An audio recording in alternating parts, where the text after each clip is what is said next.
Well, welcome to the Kristi Jones Show, where it's all about living your life to the fullest. I'm a life coach, speaker, and business owner in multifamily real estate, and I've had wild success in multifamily housing for over 25 years now. I am so passionate about helping others merge their success and lead a fulfilling life, and I bring it all together right here on this podcast. So join me and let's get started to live your life to the fullest.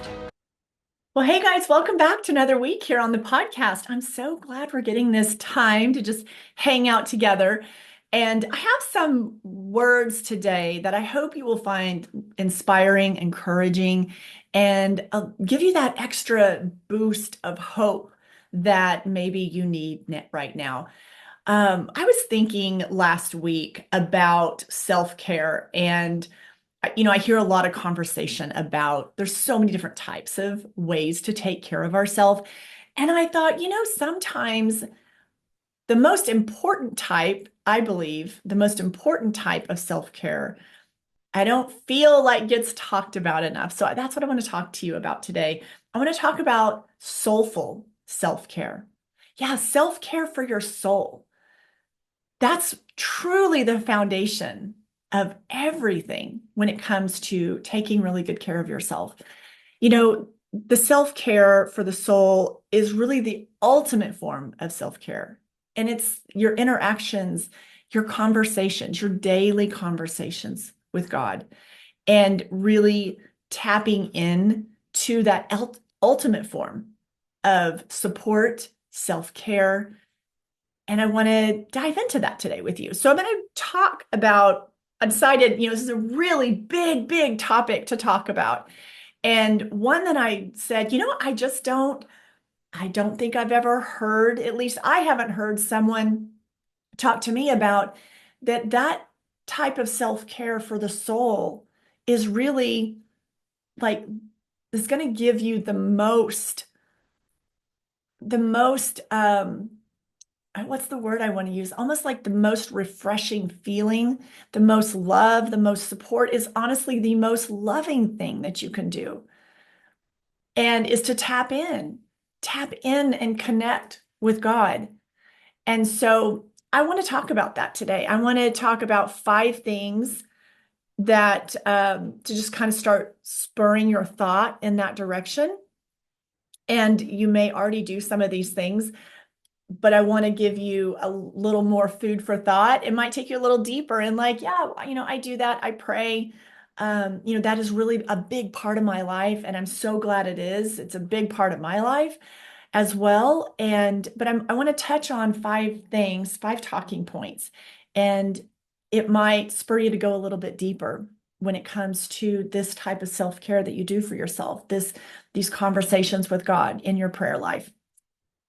So what is self-care for the soul? What is that soulful self-care? How would you define that? And I thought about that a little bit, and I think I would for a really brief description, I would say it's an internal practice that goes beyond the usual routine and rituals. I think when we connect with God through prayer, it's such a unique way and a powerful way to give ourselves and our souls what we need to really thrive, to really flourish.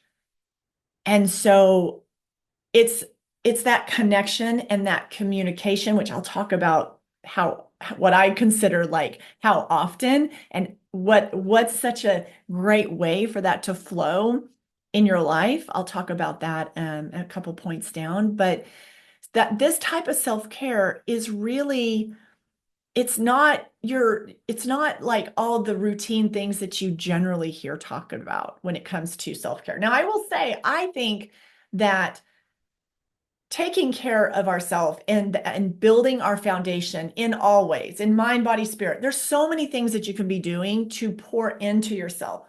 The reason that you want to do that is so that you can show up each and every day in your life the best version of you. You don't want to show up in your life worn out, feeling about yourself. You also don't want to show up empty in your soul. And when we lose that spark, when we lose that that sense of purpose, when we lose that sense of peace in our life, man, I mean, things can really just fall apart quickly. So it's this soulful self-care is really the foundation when it comes to what's the best way to nourish myself, to take care of myself. You got to start with that inner foundation. I really, really believe that. So the power of prayer, the second point I want to bring up is the power of prayer. How powerful that experience can be. And it's almost like I like to describe prayer as almost like a secret weapon that brings you peace and it brings you clarity and it brings you strength. Prayer to me is truly that secret weapon that brings all three of those things. It brings the clarity, the peace of mind. And so the power of prayer should not be overlooked. It's really, it's really a time that you almost step into, you feel your own inner power as you have this, as you put out there to God, like what's on your heart, what's bothering you. Like he already knows, first of all, he already knows. A lot of times we go in our prayer time and we like telling him like what our problem is, what our challenge is, what's worrying us. I had to remind myself one time. Newsflash, he already knows that. He already knows that. But getting it off my, getting it out, getting it off my heart is always good. But he already knows. He already knows what you and I are challenged with each and every day when we wake up. Like it's nothing is a surprise to him ever.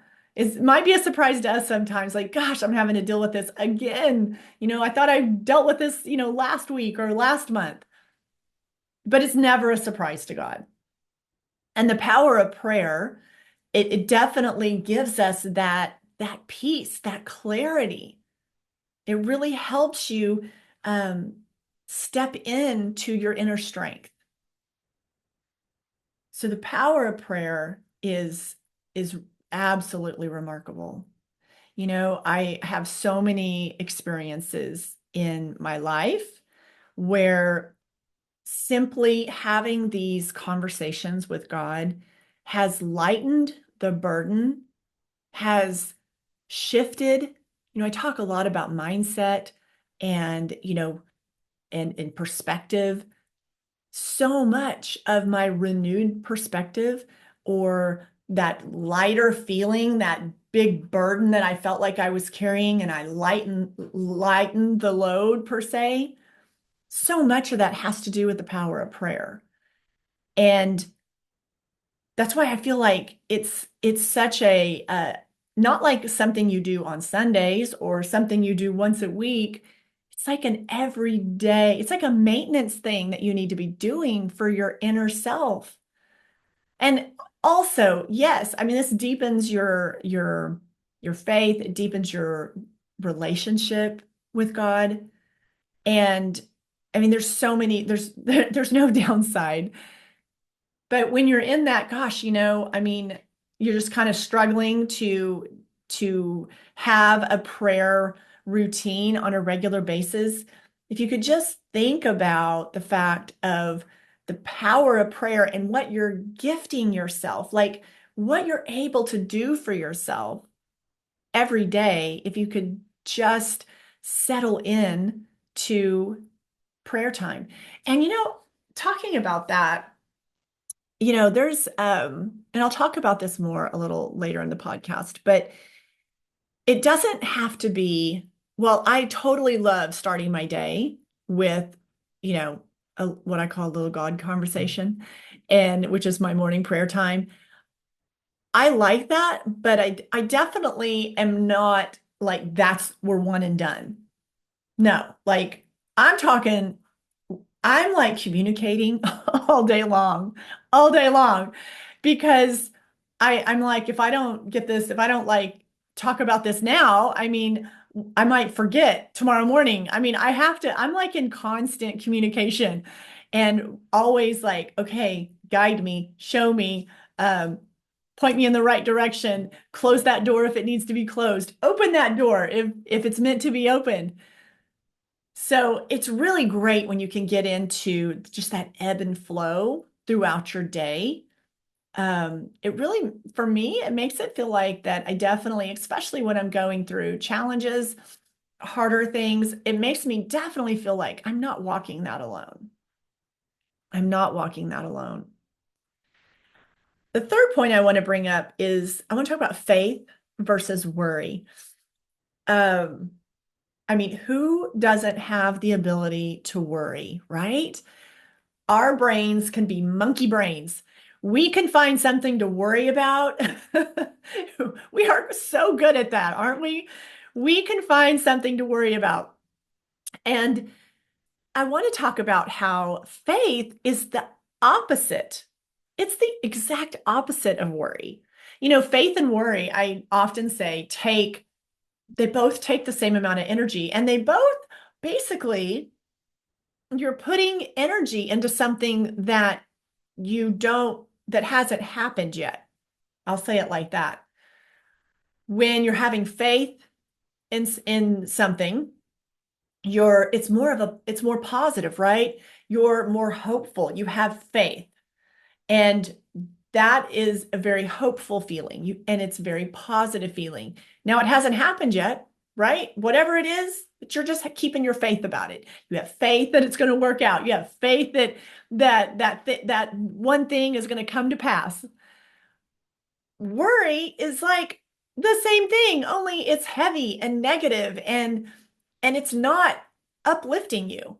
Worry hasn't happened yet. You're worrying about something that hasn't even transpired, but it's energy spent. You're spending your energy, you're spinning your wheels, your mind. It's like that emotional just turmoil that you're going through. Even if you're not heavily worrying, if you're just like still thinking about it throughout the day, that's just a more negative. You're worrying about something that hasn't even happened. 9 times out of 10, we worry about things that never come to pass. Have you ever sat and thought about that? It's crazy. We will like get all these scenarios in our head and then like none of that isn't even what happens. So it's like such a waste of time to sit around and worry. I mean, it's so normal for us to have concern. I'm talking about when you start hanging on and you just latch on to a thought and it's repetitive and it becomes worry. Like we all have moments where it's totally normal. You have a thought, a concern, something's really concerning you, but it's kind of like a fork in the road, right? Like we have these moments, we have situations, and I like to say you're at the crossroads right now. So you get to choose. Am I going to choose faith? And when you do, sit and think about what does that feel like? I guarantee you it feels so much better. Or you're at the crossroads and you decide, no, I'm not going to go the route of faith. I'm just going to worry about this. Like faith and worry, they can't exist in the same container. So when you're at that fork in the road and you're like, I'm thinking about this way too much, maybe you just need to lean into your faith more and step away from worrying about it. I really believe that I just believe all things work for the greater good. And I don't always understand those things. There's things in my own life, like, that isn't what I thought. That's not what I wanted to happen. But I always trust that God knows so much more than me. And what I thought was the best route or the best thing or the best outcome clearly wasn't. So I really trust that and have a lot of faith that even when it doesn't like match like the outcome that I thought, that when that doesn't really match up, I mean, he knows I'm frustrated. He knows I wanted a different outcome. He knows that, that's not what I was going for. I was shooting for this, or I wanted this to happen. I think we have to here's what I learned. I learned that I had to, and this has to do with faith and worry and all of that, but So God already knows the like my wishes. He knows my dreams. He knows on anything. Absolutely. He knows me better than I know me. Okay. So he knows what maybe let's just use the example of something that I'm hoping for that works out a certain way. And it's like a goal of mine. Or I realize like all of a sudden that it is not like this is looking entirely different than what I thought. I have to loosen my grip on how I think it had to happen to get to my goal. So I would say like, oh, okay, no, I see that it's going to be, to this point and then from A to B to C to D to E, but that is not that's not how it works. That's not how it's worked in my life. So sometimes that end game still happens, but God would go A to D, back to B. Then we take a little side turn over here. And so I had to really embrace that I know what God knows what I'm hoping for and what I'm praying for. And my journey to that looks one way, but the actual way it comes about might be entirely different. And that's where you have to kind of step back and go, okay, not my way, but your way. Like, not my way, not the exact way that I thought it was supposed to turn out every corner, every turn, every step. And that's where a lot of faith comes in. Like, even when it's looking different than what I'm like, whoa, hang on. I trust. I trust. And I think that faith really helps me do that. Even when it doesn't look like I'm like, oh, hang on, and I'm trying to force something, or I start worrying, I decide to abandon my faith and I'm gonna go, go take a worry pill and start because I've got to control it and figure it out. I definitely don't do that anymore. I used to do that used to do that. I've learned all this through trial and error and experiences. And so now I just loosen the grip and I'm like, God, you know what's on my heart. You know what I'm hoping for, dreaming for, what my intention is. And if it aligns with yours, that's what I really, I want to make sure it's what aligns for my purpose, that the purpose that he has for me. And his way of getting me there versus the way I wanted to go, they're probably going to look really different. So I've learned. But I've had to just trust. And that's where that surrender part comes in a little bit. And which can be really hard, not going to lie, be really hard, especially, if you're wired to be like, okay, I'm going to be a goal setter, and that's what I'm going to do, and that's how I'm going to do it. And and I'm a little type A on things. I've had to learn like, whoa, yeah, that's what I thought was the best way. That's the best way I thought to get to that point, to get to that goal. But no, I've got to trust.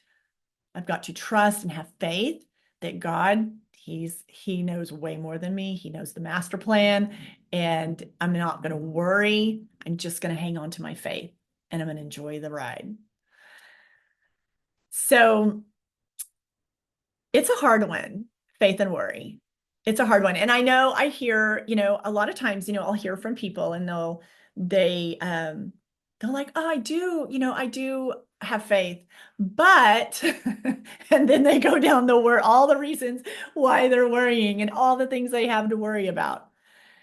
But I try to bring everybody back to, faith and worry. They can't be combined like this close together. We can have concerns, but we've got to know that we can either choose to worry about them. And I think anxiety feelings come a lot from worry.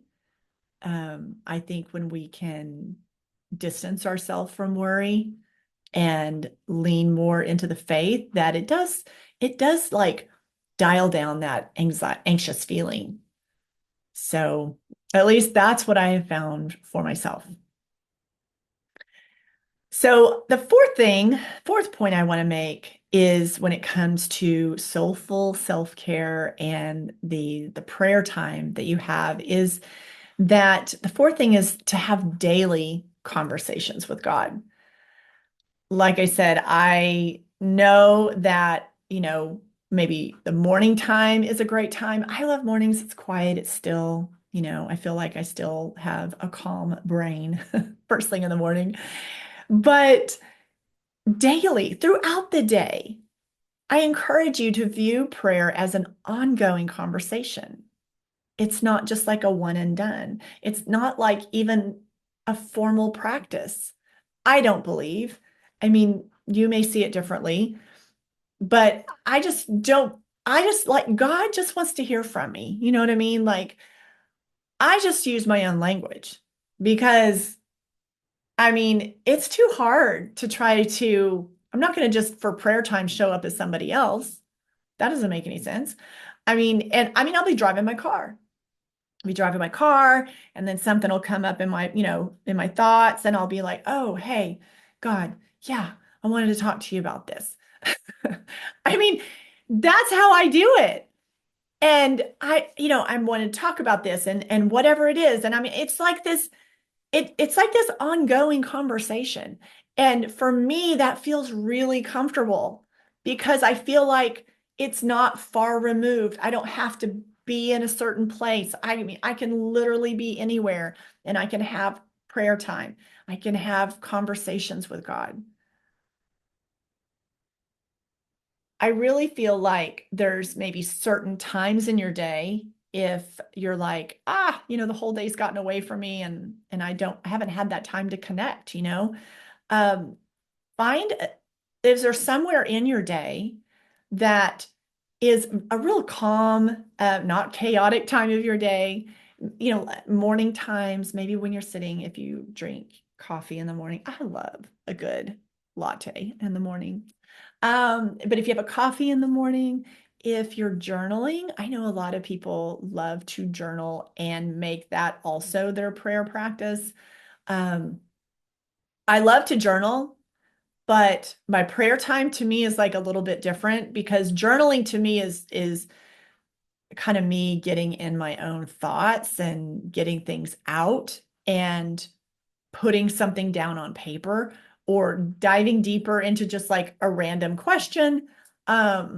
So journaling to me is more thought work. That for me, that's how it works for me. And then prayer time for me is more like conversation. It's more my conversations with God and letting him know. Yeah, I mean, it's also my time. I'm like, I'm so grateful for this and I'm so thankful for this. And I don't know what I would do, if we didn't have this time together, because there are many times in my life that God has carried me through. Like literally, I feel like I just like, I don't know how I made it through certain times of my life. So I'm like, how did that happen? Well, I know how that happened.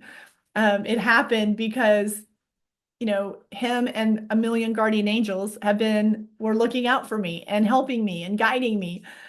So I really, I really want to, if you're kind of like, well, prayer maybe has a real heavy feeling for you, I want to encourage you to look at it from a perspective of having daily conversations with God. He already knows what's on your mind. He already knows what's on my mind. He already knows what I'm thinking about right now. What I'm also thinking about as I'm doing this podcast, because I'm thinking of like four other things that I need to get done today.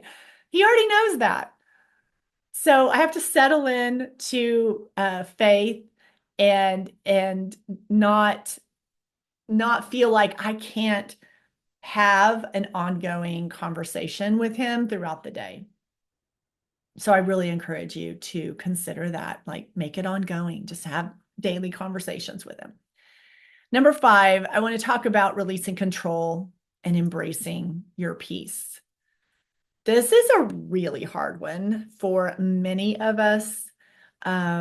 It's really hard to let go of that need to control every detail of your day, of your life, of your month. And I want to say that there is so much relief that comes when you can just hand that over to God, releasing control and embracing peace. And that used to confuse me because I was like, I'm such a doer. Like if there's whatever it is, especially if there's a challenge or a problem, I used to be like, I had the need to like jump in, do it, fix it, solve it, be involved in it. And um, and then I learned over time that I don't, why am I doing this? Like, why am I doing this? It's like my need to like get in there and make sure that, it's done right or whatever, right?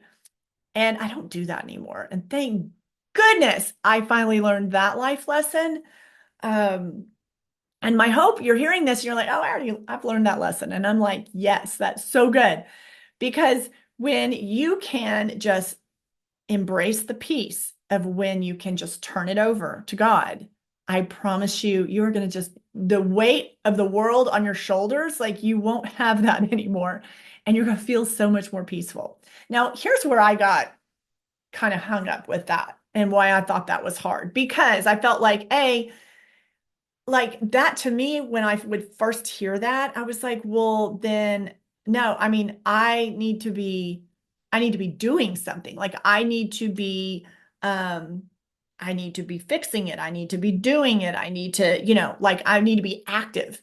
And when I would hear people say that, I would be like, well, then you're just going to sit around and be like, okay, yeah, he'll handle it. And like, I just like, that didn't make sense to me. Like, you're going to sit and wait for something to happen. You're going to like go hungry. You're not going to be able to pay your bills. I mean, it's like, what? So, what I like to say on that is that I had to look at it like this. Releasing control. Yes, you can't control the outcome of something. You absolutely cannot. Like, releasing the control is very important because you're not in control. Okay. It's like, and if you think you are, I mean, it's like a facade. It's not, you're not in control. You're really not in control of so many things. Just think of your day. How many variables go on in your day that you don't have any control of? You have control of yourself, which takes me to that's what I was like, okay, I'm going to do what I can. I'm going to do what I feel right now. Let's say I had a challenge or a problem. And I would be like, well, I'm not going to wait for somebody. I mean, just give it to God and wait for somebody to fix the problem. I was like, like I'm not waiting on nobody. Like I can't sit here and just like go down with the ship. You know what I'm saying? So that's how my brain works. And so what I found for myself is that releasing control, meaning like releasing control of the outcome. Like I don't know what the outcome's going to be, but I'm going to actively do, I can control myself. I'm going to do what I can for today that I feel as of right now, like is helping me move in the right direction or helping me move towards that goal or helping me solve that problem. So I'm going to do that today. I'm going to do what I know I can do right now. And I'm not going to worry about tomorrow, okay? Because why worry about I can't worry about that. I'm definitely not going to worry about the past. That's even worse because you can't change the past. So why worry about the past? It's already done. It's done. It's over. We got to move on. So we have today. So I'm going to release control of the outcome and release control of maybe how I might solve the problem. I'm going to embrace the peace about that. But I'm also going to do in this moment today what I feel and I prayed about it. So like, show me if I'm moving the right direction or if this is the wrong move to make or what I should say, or, help me know how to navigate that conversation. Give me the right words to, make that conversation where it has a good solution at the end of it. I mean, those type of things. Like that's what I'm doing. So it's not just sitting back and like watching and waiting. I don't believe that. So that's when I initially like kind of struggled with that years ago. I was like, whoa, hold up. What do you mean? Like, I don't wait for anybody to do anything like that for me. Like I'm gonna take care of business. Like I just can't. Like I don't expect anyone to like solve this, solve that. So I had to look at it like, okay, no, this is about releasing control of the outcome of the situation. I can do that. And also embracing the peace of turning it over to God, that it will work out exactly how it's supposed to. And in the meantime, I'm going to be in like fluid conversation with Him. I'm going to be asking for guidance, asking for, for wisdom, and then doing what I feel is the best thing for me to do in that moment to either, move towards the goal, overcome the problem, help, whatever it is, whatever the situation is. All right. So number 5 is that's how I had to, I had to like learn that going through some things. But that's how I look at it. You release control, you embrace your peace, and then, but you actively do things in faith, knowing that it is going to work out exactly like it's supposed to. So I hope these 5 talking points on the soulful self-care, I hope that resonated with you. I hope one of those 5 really help you take you deeper into your and how you take care of your soul and like nurture yourself, love yourself, have more peace, have more clarity in your life. So turn to those conversations, that prayer time conversations, it's kind of like one and the same.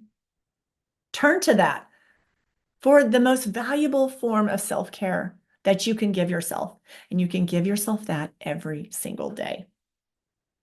Well, my friend, I hope you've enjoyed this little conversation we've had. It's been a lot of fun for me. I spend a lot of time thinking about ways that you and I can deepen our experience and live life fully, and really focusing on your prayer life and your soulful self-care is one of the best things that you can do for yourself.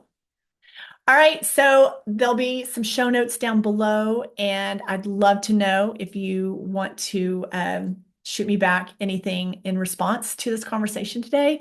Just find my email below, hit reply, and it'll go straight to my inbox.